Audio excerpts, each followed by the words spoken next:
Yo, multiplier here, and this is something like 10 advanced massive tips. And yeah, because people tend to like my massive tutorials, it's a pretty popular plugin from Native Instruments. So yeah, I'm going to run you through some advanced shit, because normally I don't really have time to kind of tell you what some of the advanced features are. And yeah, Massive is one of those plugins that it's quite easy to make quite good sounds, but you really need to dig into the details and learn the advanced shit to make really good sounds. And you can make the best sounds in Massive, but you need to learn the advanced features, and it's easy to kind of get something that sounds quite good and then not bother making it amazing. So yeah, let's fucking do this shit. I even listed it out. That's bare preparation for you. So yeah, let's get straight into it. I'll try not to ramble on too much, but yeah, cool. Tip number 1 is this restart via gate button in the oscillator tab. Now, by default, it comes unchecked, but the basic rule I always tell everyone, if you don't know what it does, you want to tick it, because what will happen otherwise is every time you trigger the note, it will probably sound slightly different, the sound, and that'll annoy you, because sometimes it'll sound really different every time you trigger it. So yeah, and basically what it does is, if you tick that box, it triggers the each of these oscillators the same part of the wavetable every time you trigger the note. So no matter where Massive finishes in the wavetable, next time you trigger it, it will start at the beginning again. And that's really important, because all these oscillators can kind of get out of sync. So yeah, if you want it to sound the same every time, tick it. And for example, you can get a different sound by changing these. Basically, where you start in the wavetable is basically the phase of the oscillator, or the voice, whatever you want to call it. And yeah, you can start at different points by just moving these across. It's kind of obvious once you get the idea of wavetable synthesis and what a phase is. So my advice is, it's can get a bit complicated, that subject. So if you want to look into kind of subtractive synthesis and wavetables and all that kind of shit, what Massive uses, look it up. It's quite complicated, but yeah, if you don't know what the button does, or you didn't understand what I just said, tick it. It'll make sure your sounds sound the same every single time. And yeah, another way of getting a different sound is sometimes just moving these to a different point. It can be useful. Cool. So yeah, that's the first tip. Restart via gate button. By the way, these are in no particular order. They're not in order of importance or how interesting they are or anything like that. So yeah, fuck it. Anyway, next one. What I think is quite cool is this button here, the KTR thing, which is short for key tracking, and it's a macro control for key tracking, and it kind of works just like the rest of your modulation shit. You just kind of click and click to kind of move it somewhere, and then you just drag it. Works like macro knobs, pretty simple, right? But what does it do? Basically, it modulates shit by where you are on the keyboard. So if you stick it on something and then you drag it around, at one extreme it'll be the bottom of the keyboard, and one extreme will be the top end of the keyboard. So what that allows you to do is, it means depending on how far up or down the keyboard you are, it will move it around wherever you've been dragging. So it's kind of like, you can use it for like a million different things, but for example, what you could do, just an idea came up with just now, you could change like the what's it called, the kind of like the rate of an LFO to, you could stick the key tracking thing, and then what would happen is just drag it a little bit like that, and then the further up the keyboard, the faster the LFO would go. So best thing to do is to just stick it on something that you can hear the difference with, and then play around with it. And what that allows you to do with this cool key tracking thing is, it just allows you to add another layer of interest and make the sound slightly different. Because if you've got a cool melody line and there's some wobbles or some filters going on, it's nice just to kind of change it based on where you are at the keyboard, and it means you don't have to kind of do it some other complicated way. So yeah, basically where you're at the keyboard determines how far around it is. It's kind of a long-winded way of saying it. Best thing to do is just to play around with it and try and find some cool use for it. It's kind of, there's no real one use for it, but it's something that's cool, something to play with. Yeah, something that's super easy to overlook. Yeah, so third one will be these internal envelopes, and you get them in the LFOs, and also, if I remember right, yep, you get them in the oscillator as well. What these are is, these are basically really quick and simple envelopes you can stick in the particular like module you're in.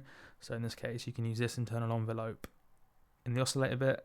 In this one, you can use this internal envelope here, and so on. So it's like having additional envelopes to play with, because you can use up all these really quickly. And let's say you want just a really simple up modulation on the rate, you could just simply click that, zoom, and you got it. Nice simple internal envelope. The rate will go up just as you want, and you don't have to use up one of these really nice envelopes. So yeah, if you find using a lot of envelopes and LFOs when you're kind of running out of shit, or you just want a super quick and easy way of modulating something really simply, just use these internal envelopes. It saves so much time, seriously, but they're really easy to overlook, because especially when you look through presets, you may have noticed this like AD thing, and that's not obvious what the hell that is. That doesn't stand for anything. So yeah, basically, yeah, it's those internal envelopes. Yeah, have a play with them. It's fucking super simple, but once you know it, you know it. Boom, done, easy. Next is the voicing section, and if you don't have any idea what voicing is, it's probably best to look it up, but I can try and explain it. It's basically every voice is like an instance of the oscillators. So if you have one voice, it'll be one instance. If you have another voice, it'll be another instance, and it'll be like layered up. So basically the number of voices is how many of these oscillators you have playing, or how many versions of the oscillators.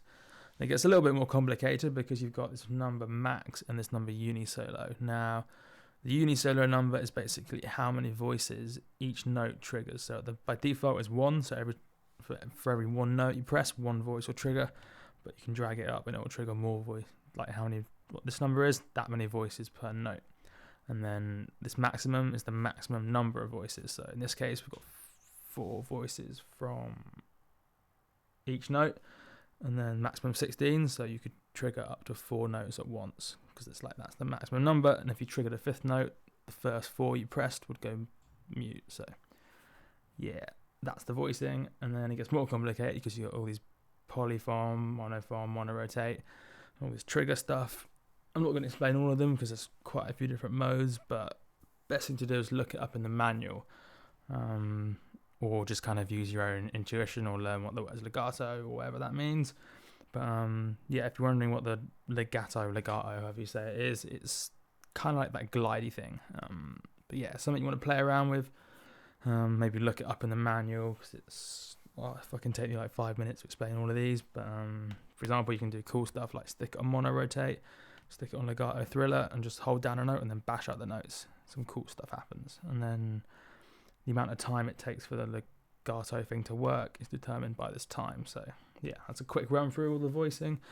You've also got all these unisolo spread stuff, which I covered in a different tutorial about how to make sounds wide. But that pitch is for detuning. I know I haven't really explained it because there's a lot in this voicing tab, but that's basically, if you need to massive, you really need to understand this voicing tab. It's like super integral to your entire sound. So yeah, figure it out, or tell me to explain it in a comment, and I'll do another tutorial on it, because it's quite a lot to mention. So yeah, that's that. It's an important thing to know about. And then next thing I got written down is a cool little tip. If let's say you've got, say, one LFO like modulating quite a lot of stuff, and then you're trying to dial in the rest of the settings, but you're not quite sure how it sounds at a certain point in the LFO, and it's kind of, you can't quite, because obviously the LFO is moving, you're not sure at any one point how it sounds. If you map one of these macro knobs to do exactly what the LFO is doing, and then map either, or in an ideal world, map that macro knob to like your mod wheel on a keyboard, you can then simply, by moving it around, you can hold the sound at any given point, and then see what, basically how the sound is sounding at any given point in an LFO or an envelope or something like that. Or just fucking use a macro knob instead of the envelopes and the LFOs. It's another way of doing it, and then you can just kind of move it around and see how it sounds at any given point. Yep, that's a quick little tip. Probably didn't explain that bit very well, but whatever, just have a play. Number 6. What have I written down? Curve select, wavy options. No, crazy options. So it's probably something like, yeah, this curve select. In the LFOs, it's easy to overlook. You think you maybe only have these ones, but nope, click that, you have all these mental ones. So you can have like crazy shit, simpler shit, mental shit, etc. Have a look at all of these, and then it's worth noting that these modulations sound completely different at different rates. So like something like, I don't know, that might sound quite cool at like 1/16, might sound like a wobble type thing, but then if you stuck, say like, I don't know, this one modulating over like 2 or 3, 4 bars, you've just got your whole modulation pattern sorted in this single curve. So yeah, you can do a lot of creative stuff with these modulations, and it's really worth looking into it and kind of figuring it all out. So yeah, man, it's pretty cool shit, right? It's also worth noting another important. Have I got it here? I've got it in the next one. Yeah, I got it next. Is this crossfade curve, and you get this crossfade curve in the LFO, and you also get it in stepper. Nope, you get it in performer. So this basically fades between the top line and the bottom line. So in this case, it's kind of obvious. And then the LFO, this fades between this curve and this curve. And when it's at the top, you only get this curve. And when it's in the bottom, you only get this curve. And when it's in the middle, you get like the average between, or the interpolation, if you want to be fancy, between the two. So by kind of varying this, you can create your own unique curves by like simply kind of merging the two cool curves together. You can get some cool effects. For example, I don't know, just an idea, you could have 2 different curves, and then you could map an LFO to say like here, or if I can, let's click, and then you could like map it. Oh look, it's gonna like modulate between the 2 curves. You can do mental stuff. So yeah, get creative. It's just something it's easy to overlook or not know what it means, but now you know what it means. Now you can get creative and do some original shit, because there's too many people doing unoriginal shit. Yeah, you know who you are. Right, 3 more. Number 8 is the glide mod thing in stepper. So we go to stepper. It's this glide mod. Basically, I can't remember if it's top or bottom that does stuff, but oh wait, I think I remember. If you have a bunch of cool like steps and shit, if you see this, it follows. There's kind of all these buttons correspond to the glide thing. So I think when it's at the bottom, the time it takes for the glide is like 0, so you won't really hear the glide. And when it's at the top, the time it takes the glide up is really slow, so you probably wouldn't even hear it. So middle is probably a good start.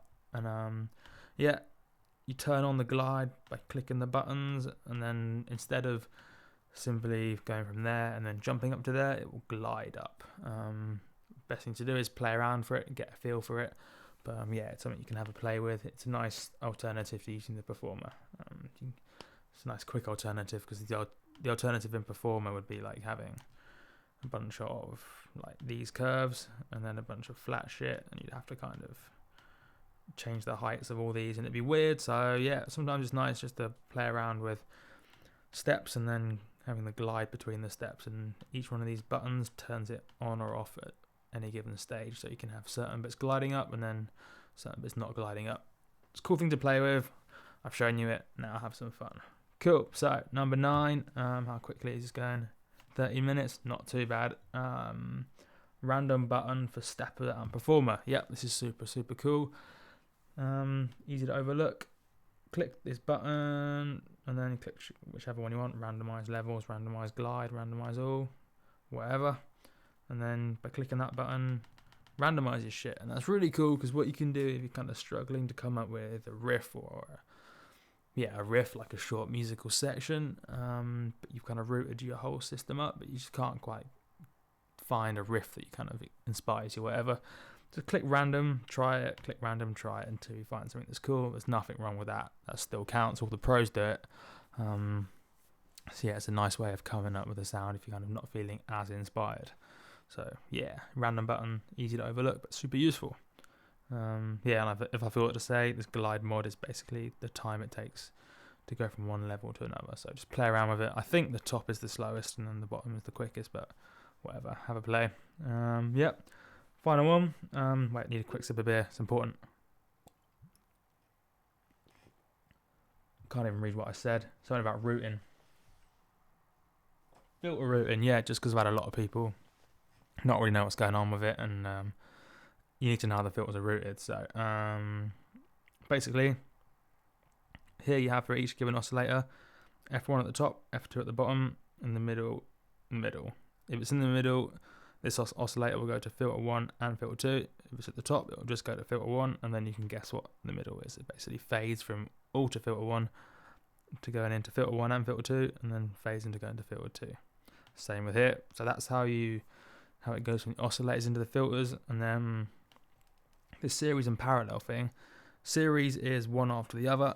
Parallel is both kind of like not one after the other, but them going into them separately. So it's kind of, if it's in parallel, then the oscillators will go into filter 1. Like if that's, see in this case, I've routed it so oscillator 1 goes into filter 1, oscillator 2 goes into filter 2, oscillator 3 goes into filter 3. If you had them in parallel, oscillator 1 would just go into filter 1, and then oscillator 2 would just go into filter 2, and then it would come out kind of without going into filter 1, everyone is filter 2. Right, that's not going to make any sense.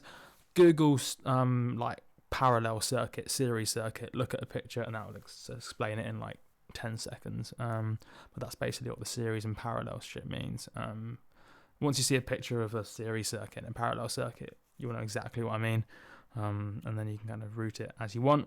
And then what this little slider is how much of the output of the filter goes into the mix. And then this mix is basically, if it's at the top, it takes only the output of filter 1, mix 1. If it's at the bottom, it takes only the output of filter 2. And if it's in the middle, it takes the same from each, and then it fades accordingly. So you can kind of, by routing this and routing this and routing this, you can kind of start to build up a picture. And then you, by sliding this around, you can build up a picture of where the filters are, and so on. And then you can kind of build up a picture of where the mix is out. You have to kind of build up a picture in your head of how you want it to sound. Or you can do it a bit randomly. You're more likely to get weird shit happening and not really knowing why, like no sound's coming out. Like you can route the whole thing up so no sound comes out. It's perfectly possible, and I've seen people do it. So yeah, you just need to kind of quickly figure out what all these sliders are, and then suddenly it'll make a whole lot of sense. It's an easy little tip, but like all these things, apart from like say voicing, which kind of is quite a big topic in itself, they're all pretty simple little tips that take you a few minutes to learn, maybe anything from a few minutes to half an hour to kind of get an intuition for, and then you sort it, you have it, and you can kind of build that into your synthesis shit. So yeah, cool.